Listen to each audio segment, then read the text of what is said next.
मुझे खुद को ही खत्म कर लेना बेस्ट है। मेरी कुछ आखिरी इच्छाएं भी बताना। तो मेरा जो अस्थि है वहीं कोर्ट के बाहर किसी गटर में बहा देना चाहिए।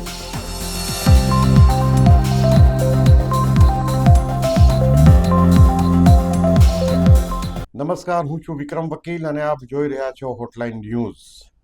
બેંગલુરુ ખાતે એક ખૂબ જ બ્રાઇટ આઈટી એન્જિનિયરે આત્મહત્યા કરી છે।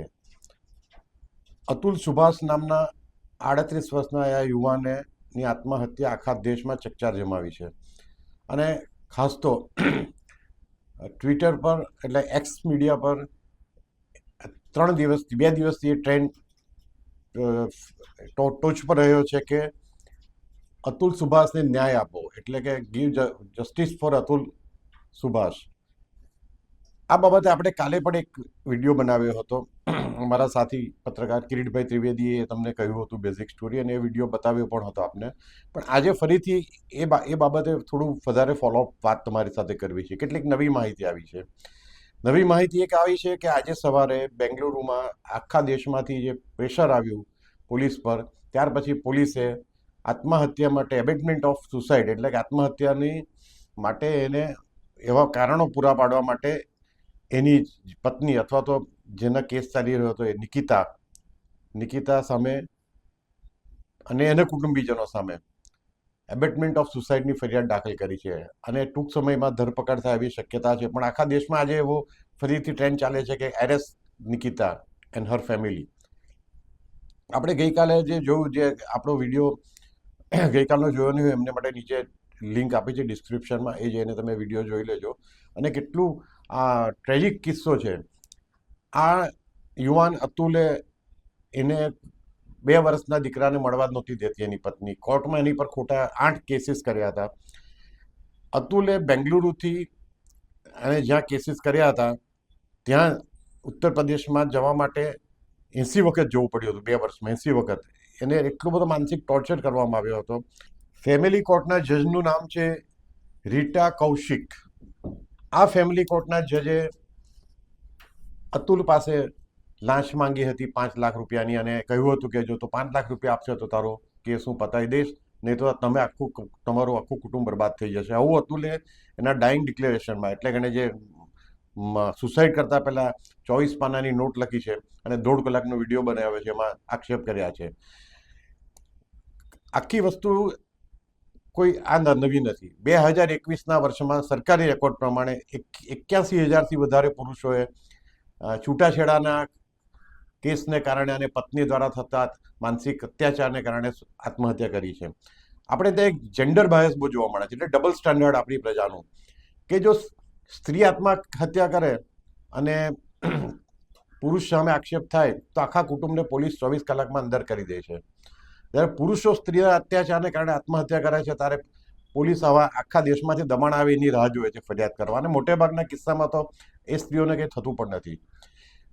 આજે તમે ફેમિલી કોર્ટમાં જઈને જોશો તો ખબર પડશે કે કેટલી હદે હેરેસમેન્ટ થઈ રહી છે પુરુષોની।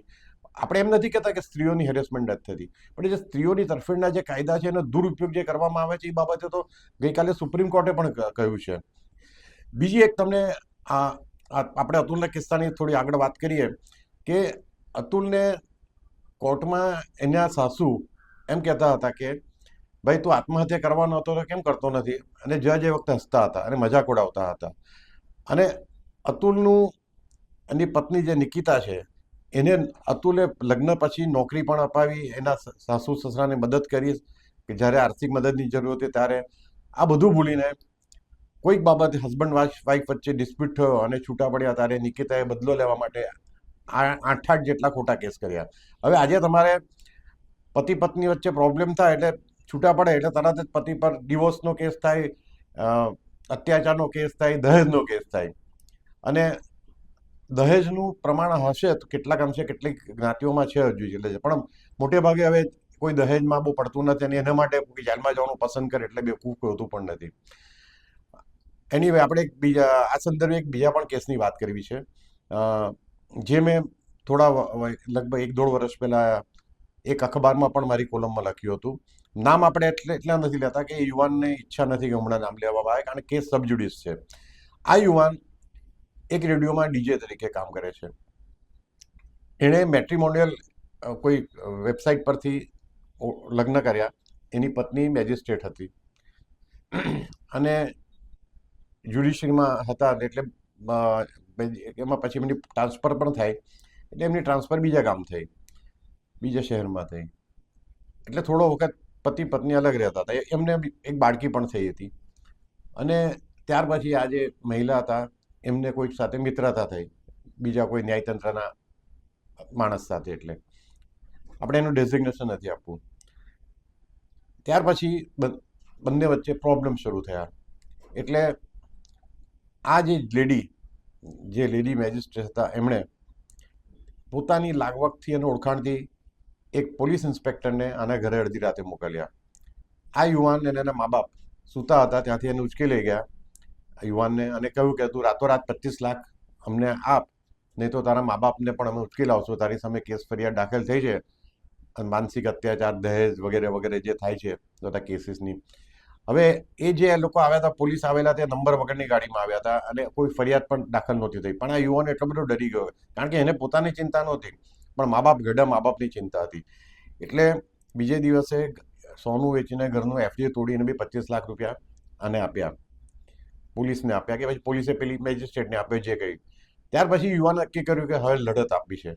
અને આમાં આ મોટેભાગના કેસોમાં મોટેભાગે જે સ્ત્રીઓ હોય છે કેટલીક, એ બ્લેકમેલિંગ એ રીતે કરે છે કે એમનો બાળક હોય, સંતાન હોય, તેમને મળવા નથી દેતા એમના પિતાને. અને જનરલી નહીં, મોટેભાગના કેસમાં પિતા જે હોય એને બાળકો માટે લાગણી હોય જ. અને આ રીતનું બ્લેકમેલ કરીને દબાવીને પૈસા ઉપાડવામાં આવે છે. આ યુવાન સાથે પણ એ જ થયું. પછી તો યુવાને પણ લડવાનું નક્કી કર્યું. એણે હાઈકોર્ટમાં પત્રો લખ્યા, સુપ્રીમ કોર્ટ સુધી લખ્યા અને છેવટે આ મેજિસ્ટ્રેટને સસ્પેન્ડ કરવામાં આવ્યા.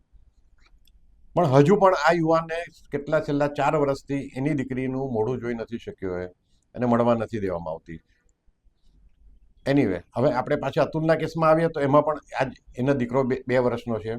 અને આ લેડીએ, એટલે એની પત્નીએ નિકિતાએ એવી કન્ડિશન મૂકી હતી ઓફ ધ કોર્ટ કે જો એ 3 કરોડ રૂપિયા આપે અતુલ એને, તો એ બધા કેસ પાછા ખેંચી લે અને દીકરાનું મોઢું જોઈએ તો 30 લાખ રૂપિયા એક સાથે આપવા પડે અને પછી નિયમિત દીકરાને મળવા દેશે. હવે આ પ્રકારનું બ્લેકમેલિંગ તો આ એકની ઘણા બધા કેસીસમાં થતું જ મેં જોયું છે.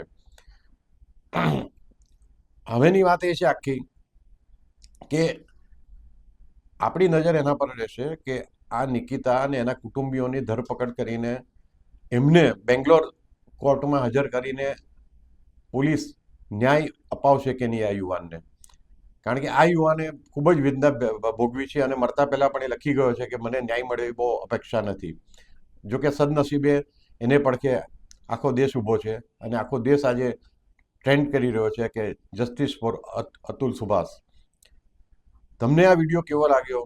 જો તમે આ વાત સાથે સંમત હો કે અસંમત હો તો અમારા કોમેન્ટ બોક્સમાં કોમેન્ટ લખશો. Thank you. આવા પ્રકારના વિડીયો તમને જોવા ગમતા હોય તો હોટલાઇન ન્યૂઝ ચેનલને લાઇક, શેર અને સબસ્ક્રાઇબ કરો.